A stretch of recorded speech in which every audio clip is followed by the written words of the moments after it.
Hi, everyone. My name is Jennifer Van Alstyne. Thank you so much for joining me today for this poetry reading in celebration of National Poetry Month.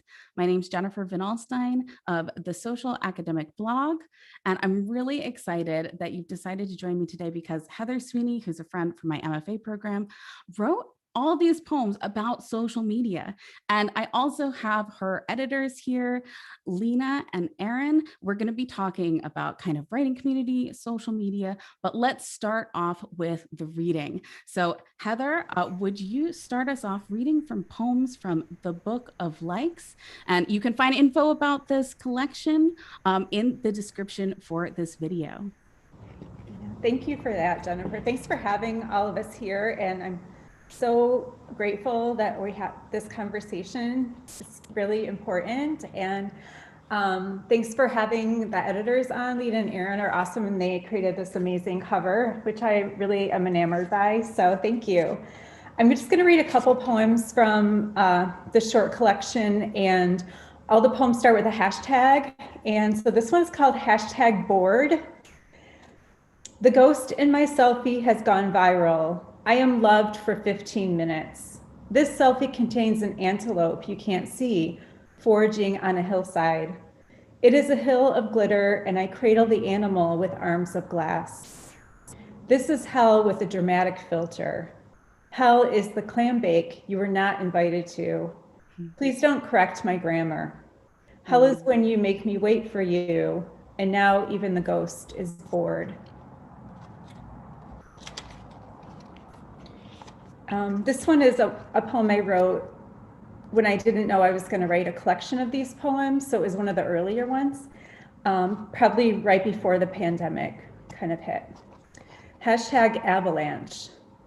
Don't tell me I'm all cut up, and don't tell me to smile like I mean it. I mean, the poppies you read backwards are not for touching.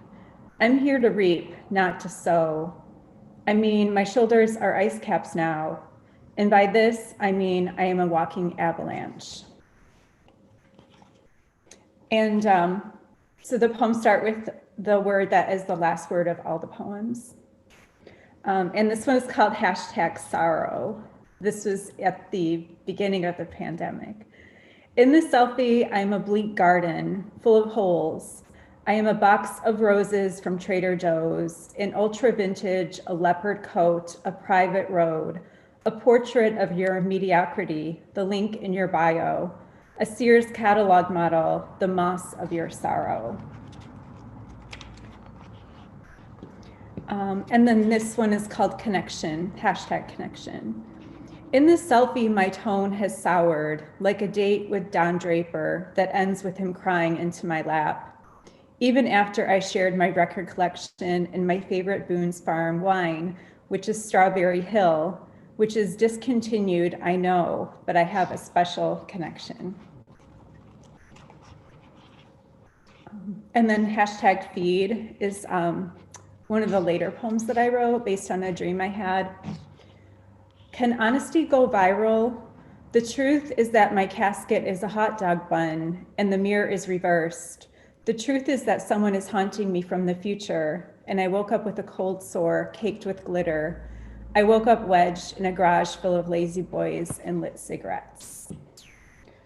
And part of that is inspired by all the older men in my neighborhood who like to sit in their garage in their lazy boys and smoke cigarettes with a garage door open.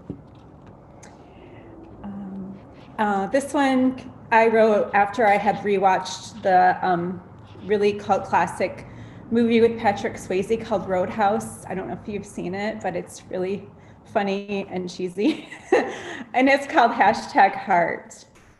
In this selfie, we reenact a scene from Roadhouse, and I am not charmed by you. I wear a crop top and walk into the ocean. I am learning to cry in the ocean, and I am learning to kick with all my heart. And then I'll read one more. It's called #embarrassed. In this selfie, I wear your sweatpants and start my period. I am a glacier of mist and heavy metal. You protest as I pose with your favorite saint. You hand me a dirty towel. You hand me some chicken wings. in the selfie, we are at an Applebee's in Michigan, and you are so embarrassed. Thank you. Heather, thank you so much for reading that. That was just, wow, what powerful moments. I mean, what moments that kind of just like stick with you, right? I'm so glad that you wrote these poems and that you're sharing them with us today. Can I ask what inspired you to write poems about social media, about selfies? I think for a while I had been kind of on the periphery of being direct about it. And then I think after the pandemic started, I was just thinking about how much more relevant and important social media became, and how like I'd see people taking selfies at Trader Joe's with the empty shelves, and people taking selfies in different ways that it became more of like like the selfies now with the shot, it became more of like a cultural phenomenon. So I was just thinking a lot about that. And then I had a lot of these poems contain pop culture references, because probably a lot of us are more engaged watching more movies, more TV, rewatching Mad Men, like all those types of things where it just kind of wove itself into my poems without me trying to make it happen. And then I also think that I'm becoming more okay with writing about pop culture and references, whereas I think, not all professors or teachers in the past had done this, but a lot of the training we had was like, don't date yourself. You shouldn't write about that. It was more like these rules were kind of like, I think those paradigms are kind of crumbling, which is really liberating. So now I just write more vernacular, more references, which feels a lot more natural to me and a lot more actually fun to write. And I have a lot of notes in the backs of the poems that kind of not explain, but more like give more information about those specific references or the poems, and how they kind of emerged naturally through conversation or watching something or engaging with other people's Instagrams and things like that. Yeah, that's a great question. Thank you. No, thanks for sharing that. Just the fact that we've all been kind of brought together, and it's through social media, it's through being able to stay connected, because, Heather and I went to our MFAs together. And, when she posted about this book on social media, I was like, hey, that's awesome. That's something that I want to hear about. And, when she sent a newsletter out and she mentioned Erin and Lena, how they've started this journal and press together, they met during their MFAs, and now they're awesome PhD students. Like, this was just the conversation that I thought would be awesome to have, because, there's a way that people can connect with poetry. And I think that social media is one way that more people have been connecting with poetry recently, but we don't always know how to talk about that. And poems about social media was just the type of topic that I wanted to talk with you all about today. So Erin and Lena, would you introduce just the Hunger Journal and Press for us, and just let us know, so everyone who's listening can hear about the awesome work that you're doing? Yeah, I can go first, and then if Lena wants to, add or amend anything.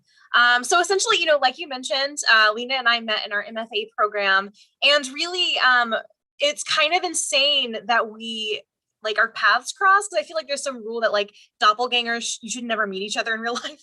And I feel like Lena and I are like soul doppelgangers, and the hunger came out of this desire to see more of the kinds of writing that we valued and that we wrote in the world, and to make space for that. And that kind of writing to us, takes a lot of different shapes. If you read an issue of The Hunger, the writing does not look the same formally. It does not look the same in content or voice or, genre, any of those things. But the commonality in it is that there's something visceral about it. There's something emotionally reactive that we felt when we read it. And that it's also craftfully done. It's delivering that emotional impact within, a unique understanding of craft. And, that's the kind of writing that Lena and I love, and that has shaped our lives. And it's the kind of writing that we hope to create. And so we just wanted to make a space for it and to build a community around, valuing that kind of writing. So The Hunger started as a journal in 2017. It's an online journal. I think we are on issue 9 is coming out next month, which is very exciting. It's crazy that this has gone on as long as it has. And last summer, kind of sparked by the pandemic, we decided to start the Hunger Press, which is a chapbook press that runs a contest in the summer with 2 winners, and then also an editor's choice this past year, probably in future years as well, just because we can't help ourselves.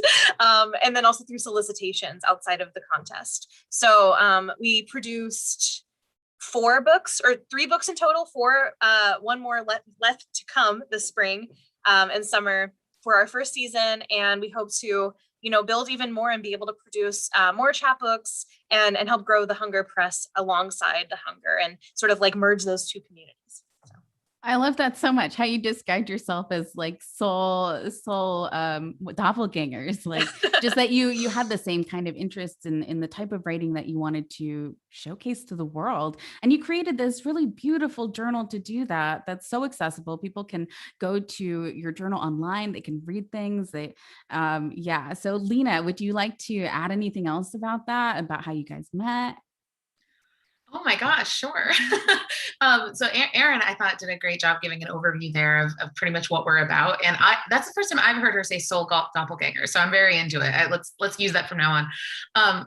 Yeah, so Erin and I came together, like we both started in 2015 is actually when our MFA started. And we very quickly bonded like hard and we're frequently confused with each other and stuff because we have a very similar energy and a very similar kind of like approach to writing and just approach to life, honestly. Like hang out with us sometime and you'll know. And so we really started talking about doing this like probably about a year in, and it was sort of just this thing of like, that'll be hard to do. We probably won't. And then in a way it came from this like passion about writing for both of us and what, like exactly what Erin said about the type of writing, the aesthetic, but also there was this element of like, well, we want a reason to stay connected when our lives continue to kind of change and take shape because, obviously we're talking about social media today. It's a great way to stay connected, but also like feel disconnected within that connection, if that makes sense.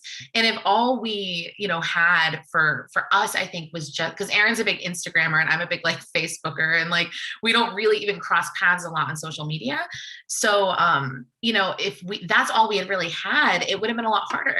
And because we have the mutual passion for the Hunger, I mean, just from like a personal level, it's been really valuable in keeping both of our friendship and our writerly identities and our writer kind of mutuality in check the whole time. So yeah, there's a lot to say about our friendship and writing, but I'm not going to get into it all yet.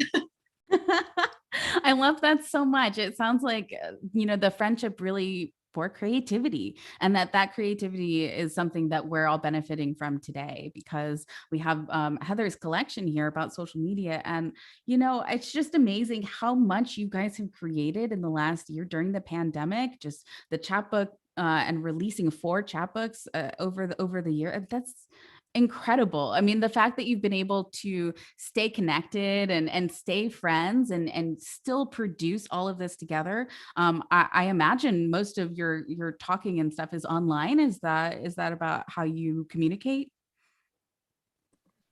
So really, it's on every level. Like we talk a lot on through text. We text, pretty daily. Occasionally we'll find time to schedule phone calls to talk about the Hunger specifically, and then end up, spending 2 hours to talk about our lives and then talking about the Hunger. So it comes in little bits and little forms. It has been difficult. I don't know if it's something that maybe we'll get to later, but it has been difficult with both of us in PhD programs and also both of us reaching different levels in those programs to be able to manage, our mutual sort of responsibilities in the same way that we have. But I think that throughout the process of the Hunger existing, we've lived different lives every year, and we've managed and we, adapt to each other, and we fill the gaps that the other can't. So I think that the strength of our friendship and the way that we rely on one another is really essential and central to how we run the Hunger and the reason why it has done what it's done so far. What states are you guys in now? I'm in Tallahassee, Florida. I just moved like a week and a half ago from Ohio to Pennsylvania. Oh, it's a big move. I moved about a month ago from Louisiana to California. So now I'm close to Heather. We're like about an hour away from each other now in San Diego. That's a seriously big move. Yeah, it was a big move, definitely. Finally feeling settled in now that I've unpacked and there's not as many boxes piled up, right? I bet you're just starting that process. And Heather, you have been in San Diego. So let me ask, like San Diego is all about being outside. And one of the things that I noticed that you wrote a lot about was kind of the interiority that social media kind of makes us feel. And I think was probably accelerated during the pandemic, and especially how we see the rest of the world. I know that you love hiking, you love being outdoors. So I'm curious if there is any kind of play in between those two things when you were writing this collection.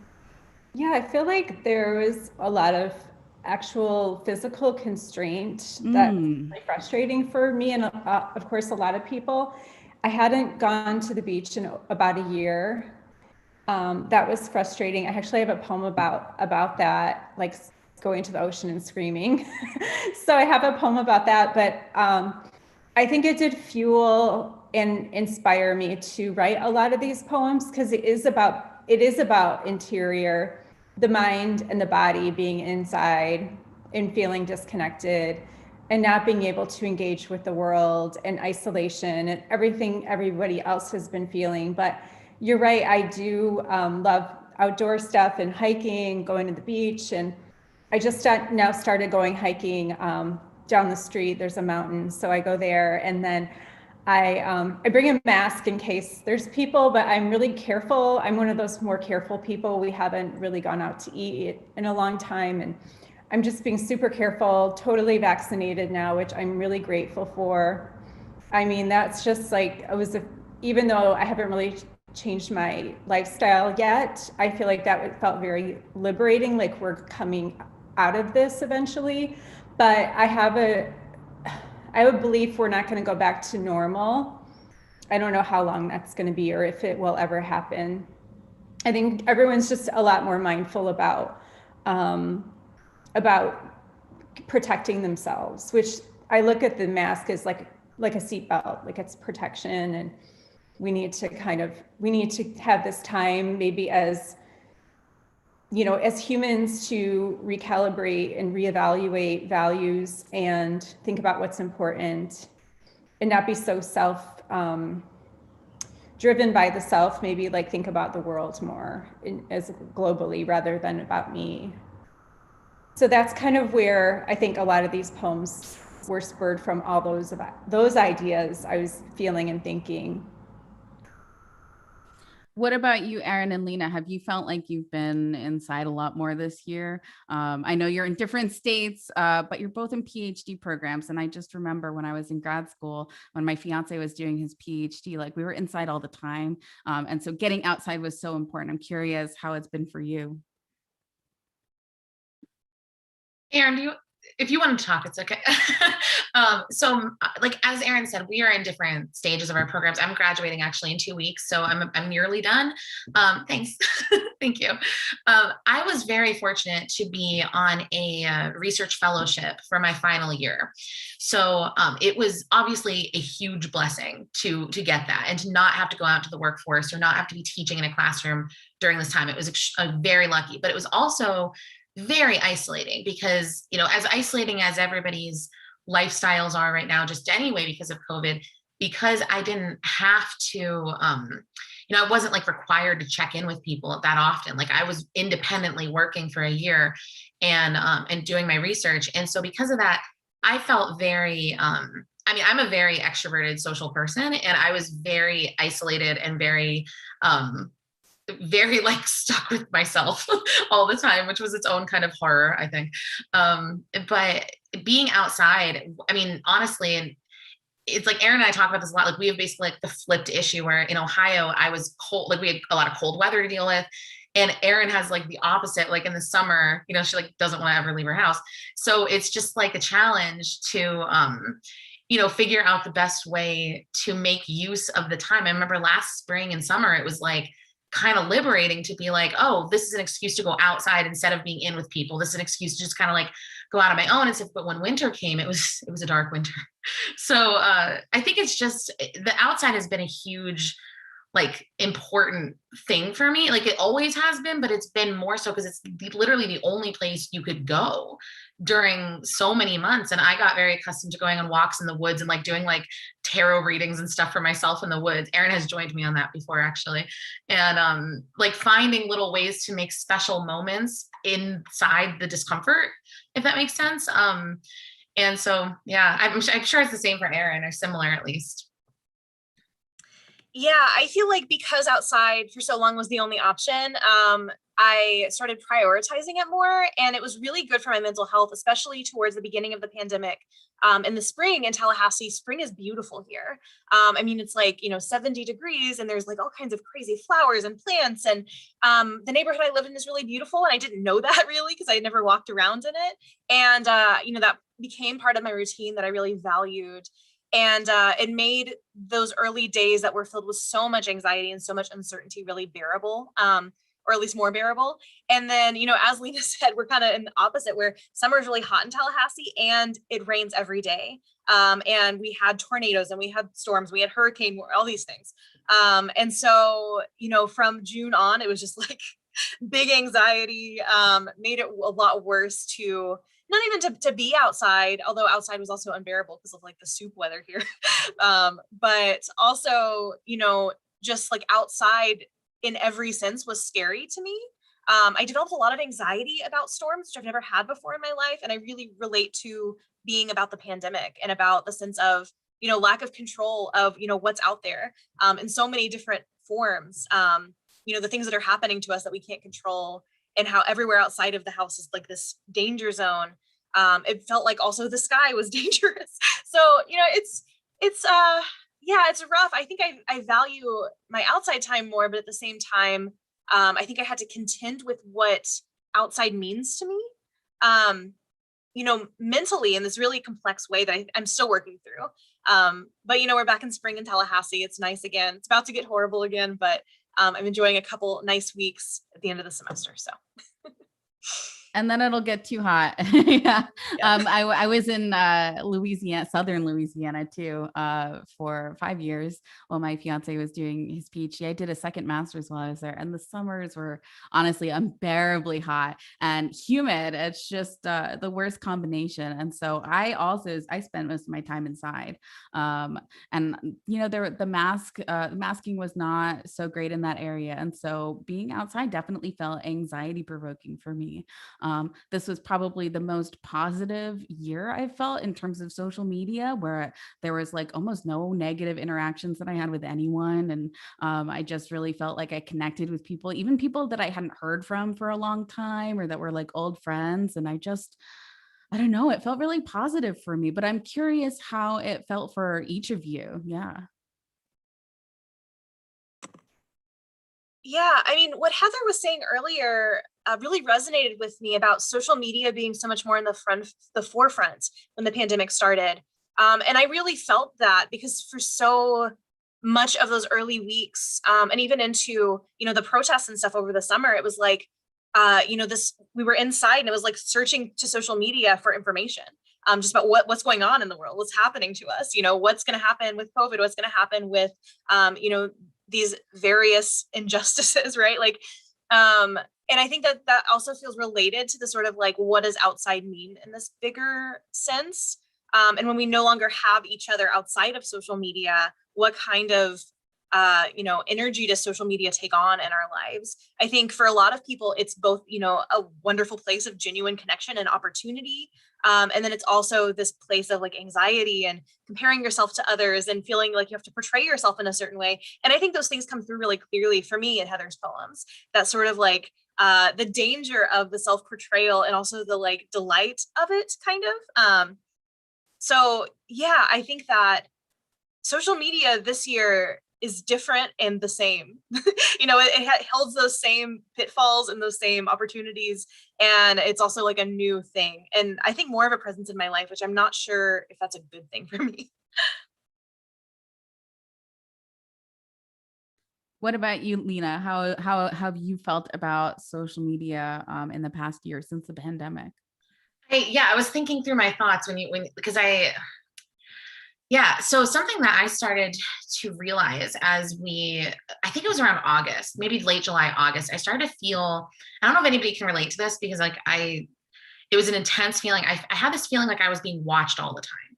Like even when I wasn't on social media, like even when I wasn't actively using it or I was trying to disconnect for a couple of days, like I felt, I don't know how else to describe it other than feeling like I was being like monitored in some way. Like there was somebody always keeping tabs or waiting to keep tabs on me. And like, I do not have a following of any kind. So it's not like there is actual expectation. It was this weird, like internalized feeling I was having where every text message, every Facebook message, every like comment, every like, everything was making me feel just very monitored. And so I took like a month-long break in August, and I realized because years ago I had taken a Facebook and like social media break, and it was very hard, but I did it for about 9 months. And this time I was like, this is not hard. Like I actually almost have to like force myself to go back to it. And then again in December, I was like, I have to take another break. Like I just can't do it again because that same feeling was coming back. And then I went off for all of January and like part of February. And since then I've not re-downloaded any apps. I'm just using the browsers on my phone. And I'm just like, I feel like I just like I have a hard time now because I feel like I'm outside. Like I finally like left a spotlight, and like, again, no spotlight is on me. But I feel like I finally like left one, and I don't really like know if I want to go back into it fully. Does that make sense? Oh, that makes perfect sense. It really does. I mean, I think everyone's relationship with social media is different, but the thing that is the same for everyone is that how you feel about social media, how you interact with it is going to change over time. And how everyone has felt over this past year has probably changed since how they were feeling the year before. Either, you have a really positive reaction like I did, where I was able to talk with so many people, or, that feeling of being watched, that was probably true to some extent. Like the people you care about, the people who care about you, they were checking up on you on social media, perhaps more than they had in the past, because they just want to make sure that everyone's safe. And I think that that's something that maybe social media lets us fall into that trap a little bit, where if we keep checking and if we keep seeing if there's, a bad update that's going to come, like it's possible. And, I saw a lot of them this year. I was very lucky in my family to have been safe, to have been able to mostly stay at home and work from home. But, that for many people, there were posts out there that were very anxiety provoking. There were people posting about how, they needed to be able to post on social media because it helped them feel like they were real, like they were getting responses from people. They were so isolated that was their only place of connection. So I think however you feel about social media is fine. And, staying off of it, that's great for some people, for sure. Heather, can I ask, have you spent more time on social media this year? Like while you were writing these poems, what was your relationship with social media like when you were writing them? I actually wrote most of these poems when I was just mostly on Instagram. So I went off Facebook, I think a couple years ago, and it was just getting to be not fun or engaging for me. So I went off Facebook, and then the pandemic hit, and then my family asked me to go back on Facebook. So I went back on with a new account. My old account's gone, fine. I have like 100 and something friends, wonderful. And I feel like for me, I was more engaging this year with Instagram because I'm more visual. I like to engage visually. I like art. And so that was more fun for me than going on Facebook or Twitter. I deleted my Twitter account this year because that was giving me a lot of anxiety due to many things, but primarily due to a lot of dramas happening in the literary world that I was not even involved in and didn't really know anyone involved in. And I found myself reading through those but then questioning why am I reading about this? I don't know these people. Was this like not this past fall, but like the fall before that? This was I went off recently, but I am more speaking about in general, like the whole time I was on Twitter for a couple of years, that continually happened many times. Yeah. And so I know it's still happening, Mhm. and I don't have to look at it or engage with it. And Yeah. I'm mostly on Instagram, a little bit more on Facebook if I have something coming up, or, just want to check in with my family. That to me is more of like a connection, like a personal connection. Instagram is more about posting about, my art, or posting about my dog, or just, it's like me sharing fun moments, not doing a page-long post about how I don't like X, Y, and Z. That's really interesting that, there's a lot of people who go on social media to find a particular type of community. And for writers, a lot of people are looking for a writing community. But it sounds like for you that when you got to Twitter and you saw the writing community that was there and the conversations that were happening, it just wasn't something that you wanted in your daily life. Like you didn't want to have to go to this particular platform to read this type of content. And I think that's a really healthy decision. That's perfect. And so it's really interesting that you were so inspired to write about social media, about Instagram, about selfies, and about that kind of interiority that you were feeling. And it's just about one platform. It's just about Instagram, it sounds like. Yeah, primarily it is about Instagram, and I feel like that's my, part of my world, and I don't want to get rid of it. I enjoy it. So that's kind of like how that kind of Yeah. in here. And I never set out to say, I'm going to write a book about social media or selfies or anything. It just kind of naturally emerged. Right. It was right before the pandemic, and then some, kind of into the middle of that. And I remember starting to write the poems. I think it was, I want to say January or February, right before the pandemic. And I actually remember thinking about a poem when I was out with a friend. The last time I went out to dinner was last February. So that was it's just kind of interesting to think about. It's been over a year. Yeah. So we're kind of all in this space together, whether you're in, Michigan or California or Louisiana, wherever you are. I feel like we're all kind of sharing this experience wherein we need to look for different outlets for communication. Yeah. Communication has definitely changed over time. And in this past year, it's changed pretty significant amount. Erin, have you been teaching during your PhD, or were you teaching online? Yeah, I have been teaching. So right now you can see I'm in my cubicle office where I am the sole occupant throughout the entire pandemic, except for one office mate who I see occasionally. That's why the lighting in here is terrible because it's all fluorescent. That's so weird. The only occupant. Yeah, it's a ghost town here, but it has been kind of a saving grace. My apartment is really small, and my partner moved in with me during the pandemic, and we got a puppy, and it is impossible for me to work at home now. So it has been really nice to have this space. I've been kind of like powerhousing it through some creative projects during this, mostly I think as a form of survival, because it feels like if I stop, then I don't know what to do with myself. So I've been teaching here, I've been writing here. I taught a class on creative nonfiction this semester, which is a class that I taught actually the semester that the pandemic hit. And I got to do some things differently this time, teaching it fully online. So that was really nice. And I found my students, most of them more engaged than I expected. And many of them were struggling as much as, we all hear that they are, in various ways. So, it was difficult to navigate, but I think that, my impulse always is kind of to navigate with compassion. And so I tried to do that for them even more so here, because I know that it's just hard to be alive right now. It's hard to be a person. Yeah. I don't want to change the subject, but I am really curious about something that Heather said, and something that I actually wanted to talk to Lena about too. For you guys who have kind of got off Twitter, especially because I feel like that's my black hole. And specifically because of the writing community, I feel this, I felt this before the pandemic, and I think I feel it to the same degree, if not more now, but this sort of professional pressure to be on Twitter, to make connections there, to see publication opportunities there, calls for submissions, jobs. I use it for that a lot.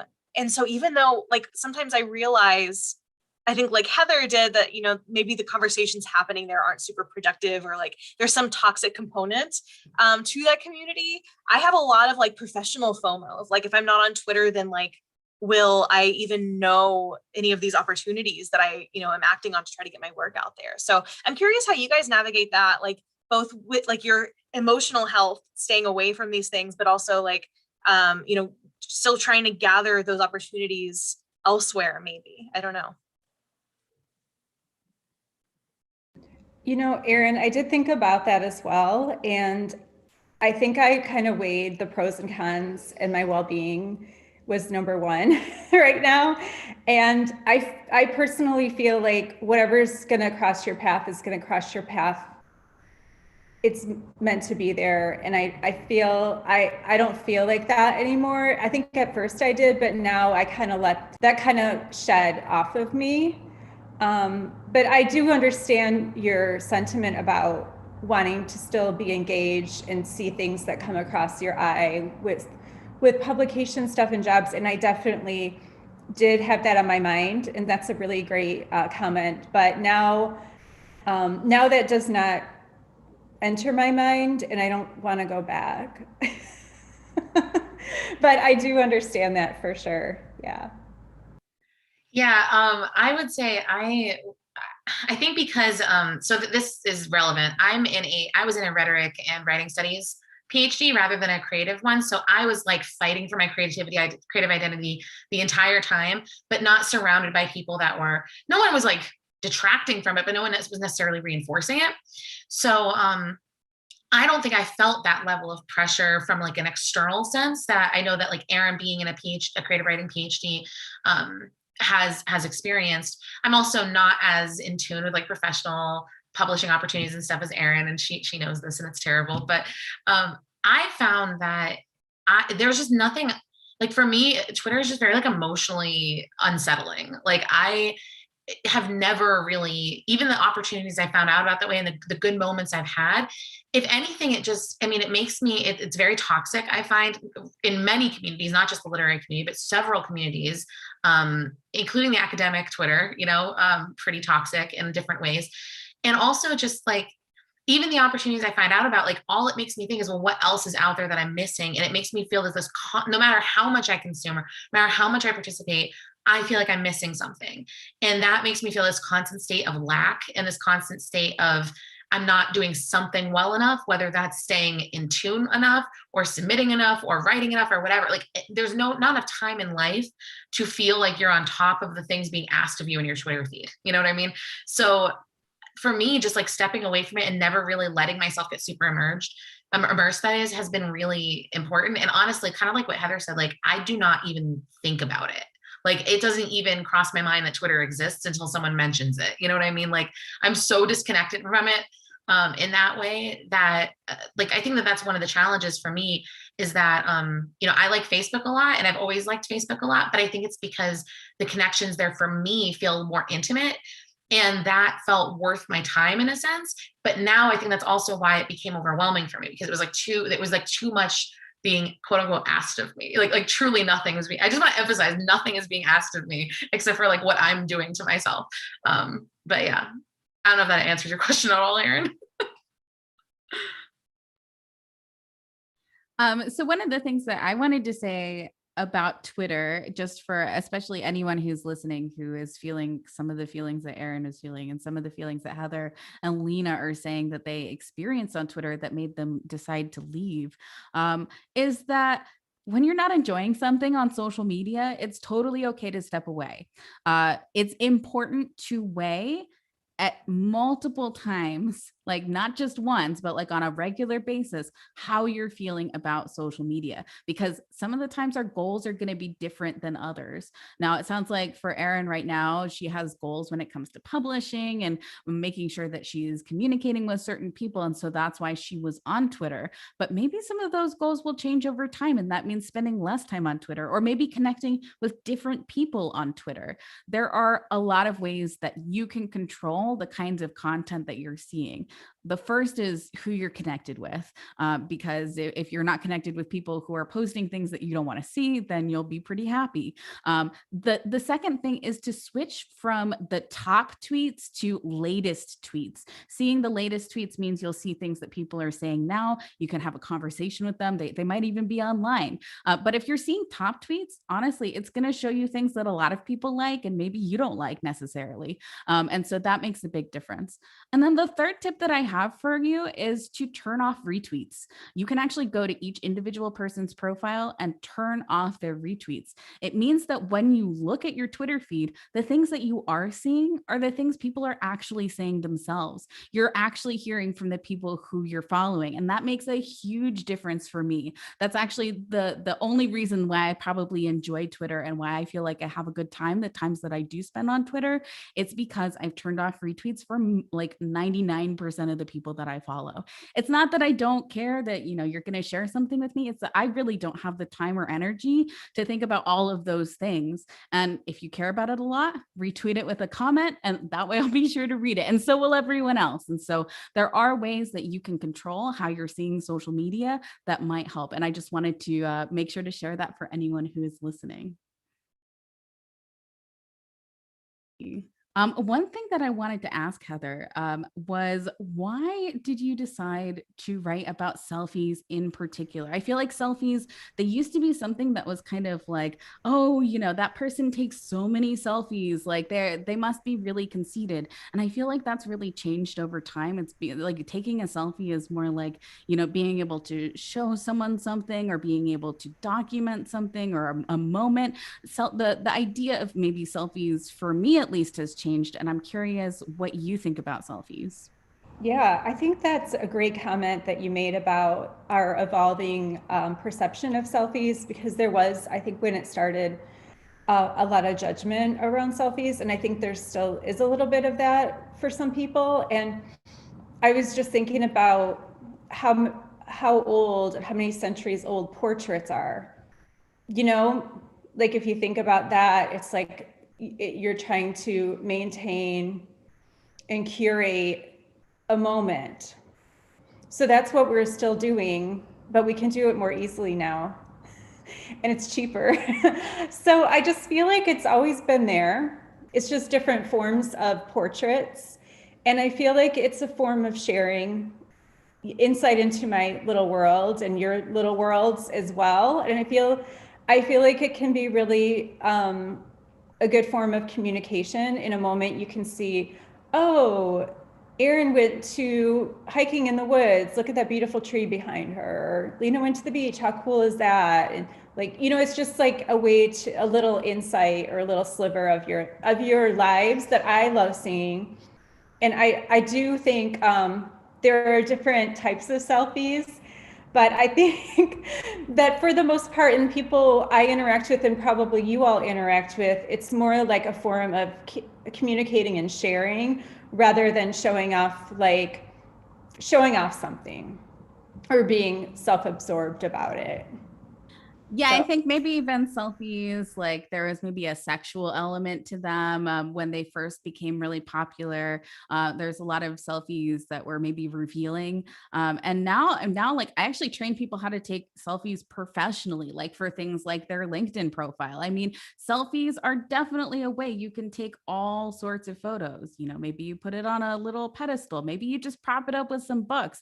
There are definitely ways that we can be able to essentially capture our own image for different uses. And one of those uses is sharing on social media. That's definitely a way that I use selfies most, and probably for you as well. Now, Erin and Lena, which one of you was into Instagram? I couldn't remember. I wouldn't say I'm into it, but I'm on it, which is different than Lena. So...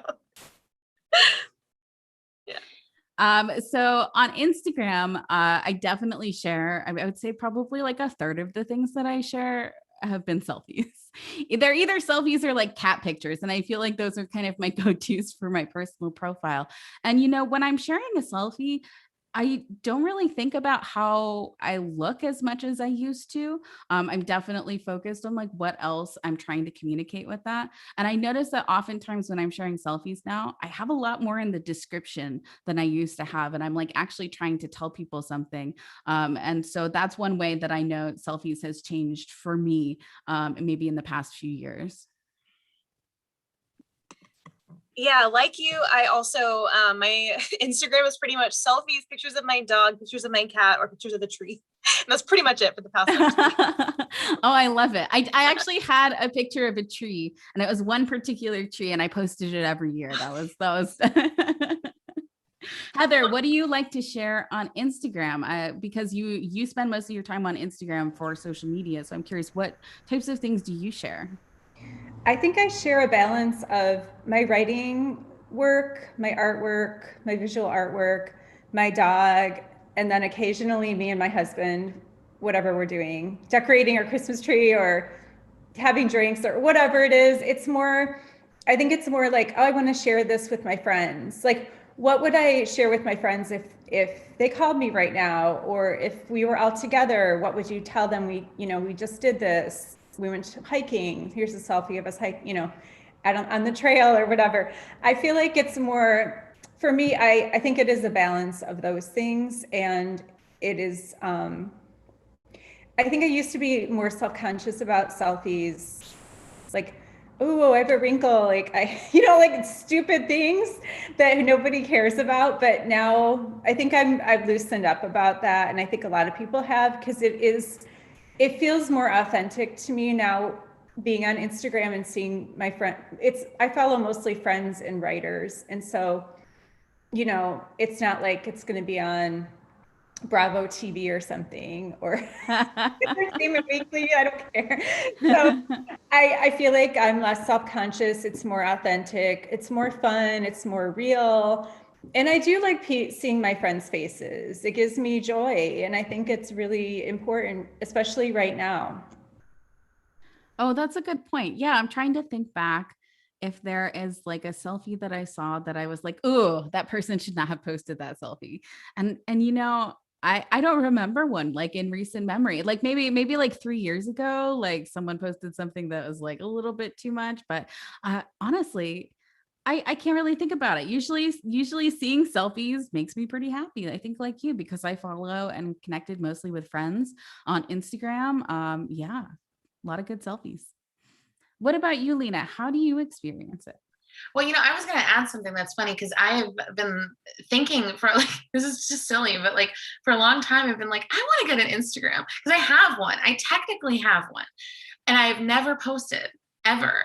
And so I am just like, now I feel this pressure of like, what will like break this like long, many years silence that I've had of having people are adding me, and I'm just like, I post nothing, and I don't know how to deal with that. But I've been wanting to get one, honestly. And it's funny because I just think like, it like scares me.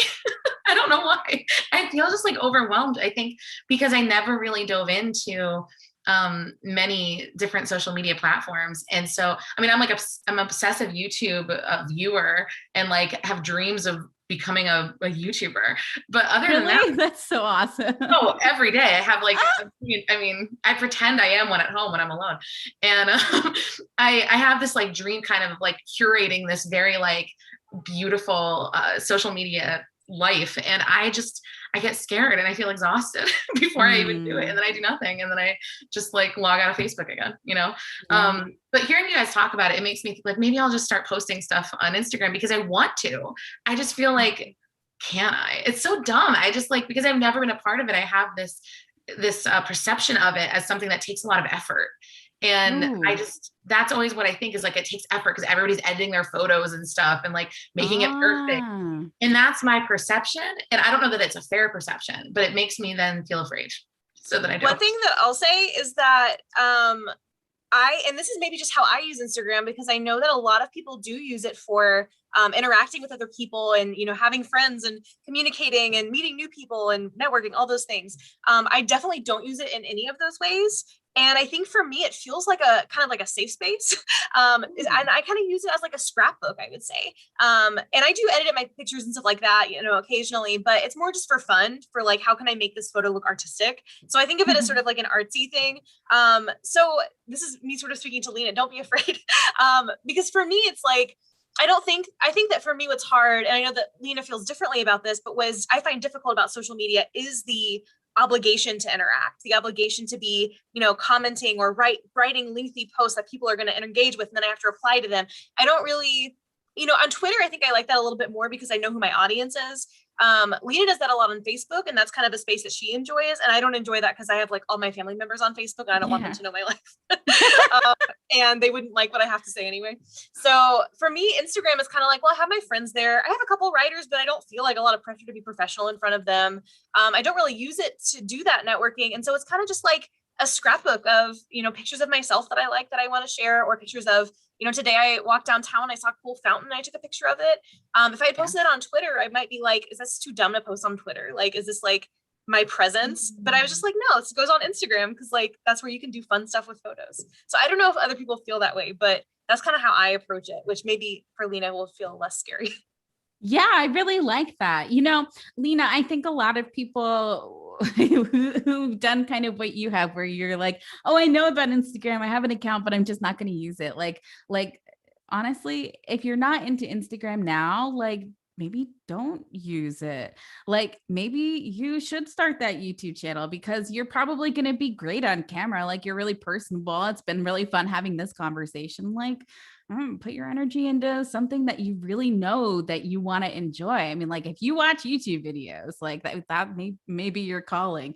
And that probably takes about the same amount of work as Instagram. So I don't know, definitely think about that because there's some FOMO, but like you can always hop on Instagram and like look at what other people are doing. If you're not enjoying that, I don't know that you'd really enjoy posting and then having to interact with people there too. Honestly, every social media platform you're on is more work. So sometimes it's okay. I pretty much only go on Instagram to look at Britney Spears' Instagram, and then I like stalk it heavily, and then I never go on again because I'm afraid. So that's then maybe that's how you should keep using Instagram. That sounds really good. Heather, can I ask, like, would you mind reading a couple more poems for us? Like, I'd love to hear a couple more. Yeah, definitely. Thank you for asking that. I think I'm going to try to read a couple that maybe relate to our conversations that we were just having. So this one's called #Pepper. In the selfie, I'm trying to wink and it is shameful. I'd like to call this post the comeback, but I have nothing to come back from. I'd like to call this post Sunset Avenue or tell you I quit smoking, but I'm still gray watching TMZ in a crinoline dress in a still life with Kesha and Diet Dr. Pepper. I did quit smoking, by the way, so in case you're worried. Okay, let's see. There's that Seinfeld where they have an argument about how to pronounce Demi Moore's name. Do you know that one? Yeah. So this is kind of sort of inspired by that. So, #anxiety. In the selfie, I just want to shine the way that Demi Moore's hair shines. It is the way that your future shines in a whole ocean of likes, or the way we shine driving through Laurel Canyon to sketch our names in sand in early spring, to count each syllable of the coastline, or to take an extra Xanax and go to Chipotle to escape our collective anxiety. Thank you so much. And thank you, Erin, Lena, Heather, all of you for being here today. I have really enjoyed this conversation. Really glad that we got to hear your poems, Heather, and celebrate the Book of Lengths, which is now out. You can order it down below in the description. I'll also post that link in the comments. So thank you so much for joining us today. Ladies, is there anything you'd like to add as we wrap up? Buy Heather's book for sure. And also we're opening our next Tiny Fork Chapbook contest on June 1st. So keep an eye out for that if you have a chapbook you'd like to submit. Nice. Thank you so much. Thank Thanks you. very much. Thank you.